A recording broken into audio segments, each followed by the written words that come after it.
ইনশাআল্লাহ। আমি বাংলাদেশের আলেম সমাজ, হেফাজতে ইসলাম বাংলাদেশ সহ বাংলাদেশ খেলাফত মজলিস সহ সকল ভ্রাতৃপ্রতিম সংগঠন, সকল ধর্মপ্রাণ, ইসলামপন্থী বিভিন্ন ছোটখাটো মতবিরোধ মতপার্থক্যের ঊর্ধ্বে উঠে যারা এলাহে কালিমাতুল্লাহর এই এক বাণীতে বিশ্বাসী, আল্লাহর জমিনে আল্লাহর দ্বীন কায়েম করতে চাই, আমাদের তাআলাউ ইলা কালিমাতিন সাওয়াইন বাইনানা ওয়া বাইনাকুম এই এক মন্ত্রে উজ্জীবিত হয়ে আল্লাহর দ্বীনের ঝান্ডা সমুন্নত করবার এই আন্দোলন এবং সংগ্রামে আমি নিজেকে উৎসর্গ করার ঘোষণা করছি এবং আমার সকল ভাইদেরকে, আমি সকল উলামায়ে কেরামকে এবং ধর্মপ্রাণ মুসলমানদেরকে, ইসলামী নেতৃত্বকে ঐক্যবদ্ধভাবে এই সংগ্রামের ঝান্ডা সমুন্নত করবার, ধারণ করবার আহ্বান জানাচ্ছি এবং আপনাদের সকলকে আবার শুকরিয়া জ্ঞাপন করছি যে আজকে আপনারা এভাবে আমাকে উৎসাহিত করেছেন, উজ্জীবিত করেছেন। আল্লাহ পাক আপনাদের সকলকে উত্তম বিনিময় দান করুন। প্রিয় ভাইয়েরা,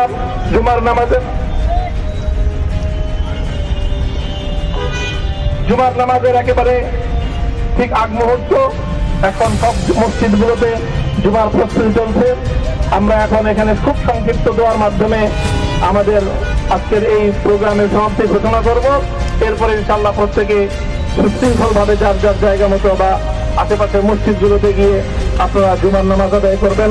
আমি আবারও বলছি, আমি আমার আলোচনার শুরুতে কোরআনে পাকের সেই আয়াতটুকু তেলাওয়াত করেছিলাম, হযরত ইউসুফ আলাইহিস সালাতু ওয়াস সালাম কারামুক্তি এবং প্রকৃত যারা অন্যায়কারী ছিল সেই অন্যায়কারীদের স্বরূপ ওনার সামনে উন্মোচিত হয়ে যাওয়ার পর, জাতির সামনে তাদের স্বরূপ উন্মোচিত হয়ে যাওয়ার পর তিনি যে কথা বলেছিলেন, আমিও নবী ইউসুফ আলাইহিস সালাতু ওয়াস সালামের অনুসারী হিসাবে তার সুরে সুর মিলিয়ে, কণ্ঠে কণ্ঠ মিলিয়ে কথাই বলতে চাই, লা তাসরিবা আলাইকুমুল ইয়াউম, ব্যক্তিগত আক্রোশের প্রতিশোধ আমরা কারো কাছ থেকে গ্রহণ করব না।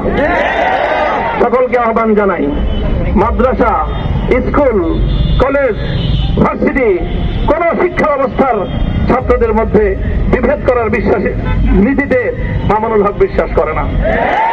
আসো, স্কুলের ছাত্র আসো, আমার মাদ্রাসার ছাত্র পাশে দাঁড়াও, কলেজ থেকে আসো, ভার্সিটি থেকে আসো, তোমরা হাতে হাত মিলো, ইনশাআল্লাহ দেশের স্বাধীনতা অক্ষুণ্ণ থাকবে।